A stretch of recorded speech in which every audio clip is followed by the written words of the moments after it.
Hvordan påvirker stigende temperatur fødevareproduktionen? Jordens befolkning stiger stadig, samtidig med den globale opvarmning ændrer forholdene for den allerede pressede fødevareproduktion. Global opvarmning er en betegnelse for den klimaændring, som medfører en stigning i den globale gennemsnitstemperatur.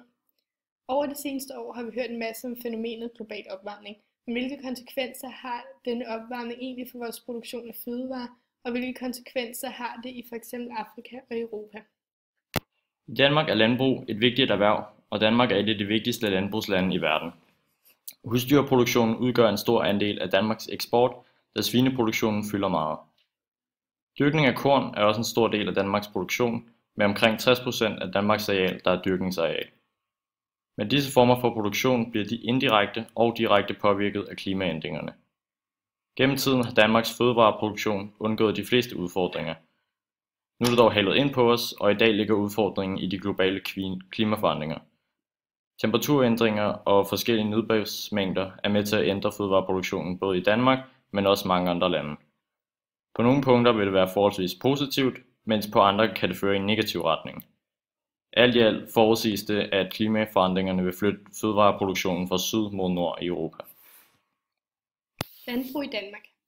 Landbrug er en stor og vigtig produktion for Danmark. Faktisk udgør den økonomisk set hele 52% af vores bruttonationale produkt. En stor del af det rigtige svar. Landbrug i Danmark. Landbrug er en stor og vigtig produktion for Danmark. Faktisk udgør den økonomisk set hele 52% af vores bruttonationale produkt. En stor del af det danske landbrug bliver eksporteret til andre lande, og derfor er den meget følsom over for udvikling i resten af verden. Hvis andre landes fødevareproduktion kommer til at lide under stigende temperaturer, vil danskernes mulighed for at eksportere formentlig forøges. Oven i købet vil priserne på korn stige, i det samlede udbytte vil falde. Nye produktionsmuligheder. I Danmark vil et varmere klima slet ikke være en dårlig ting. Det danske landbrug vil nemlig let og hurtigt kunne blive tilpasset de nye temperaturer.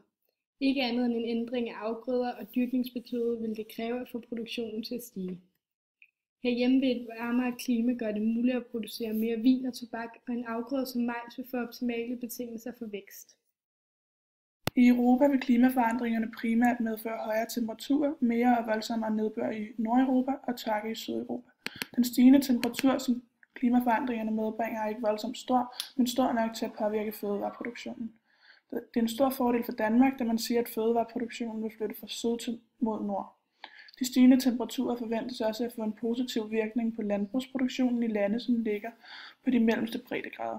Det gælder blandt andet Europa, Canada og Australien. Dog er det ikke alle steder i Australien, der vil blive positivt påvirket. I dag er der flest mennesker, der sulter i Asien og Afrika, og det er også der, der bor omkring 3/4 af verdensbefolkningen. Selvom den totale fødevareproduktion i de fleste ulande bliver fordoblet, eller måske tredoblet i løbet af næste årtier, så vil landenes produktion per indbygger ikke stige. På grund af en hastig tilvækst i befolkningstallet bliver der derfor ikke mere mad til den enkelte person.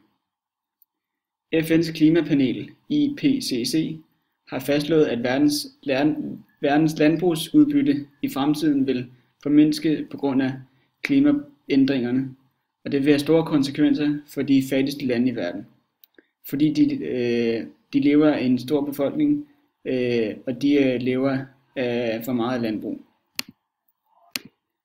Det vestafrikanske land Mali har begrænset mængder regn om året, og derfor har de en lang tørke, og tørken begyndte i 2011. Det har betydet, at høsten har været svækket i store dele af landet, og det har ført til, at en enorm gruppe mennesker, som er afhængige af landbrugsproduktionen, er blevet forflyttet fra deres hjem. Som man kan se ud på det her kort, så er nogle forskere, der har prøvet at lave en fremtidsprognose for, hvordan at landbrugets udbytte vil ændre sig i fremtiden rundt omkring i verden. Og man ser tydeligt, at de nordlige landmasser får en meget større udbytte, end de har i dag, fordi at det vil blive varmere deroppe, som f.eks. Canada og Skandinavien. Mens at noget sydlige del, der ligger de fleste af landmasserne fra nordligt, både Australien og Afrika og også det meste af Sydamerika, til det rent faktisk har nogle forbedring, og det meste er det kun en forringelse af deres udbytte dernede.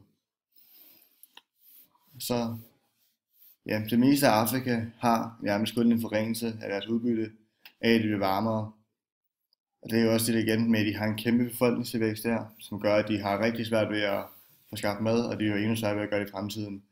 Mens Europa vil få en større udbytte de fleste steder, og nogle steder rigtig meget større udbytte, som gør, at vi kunne få eksporteret endnu mere mad til andre steder, og det vil kunne tjene endnu mere på vores landbrug, end vi gør i forvejen.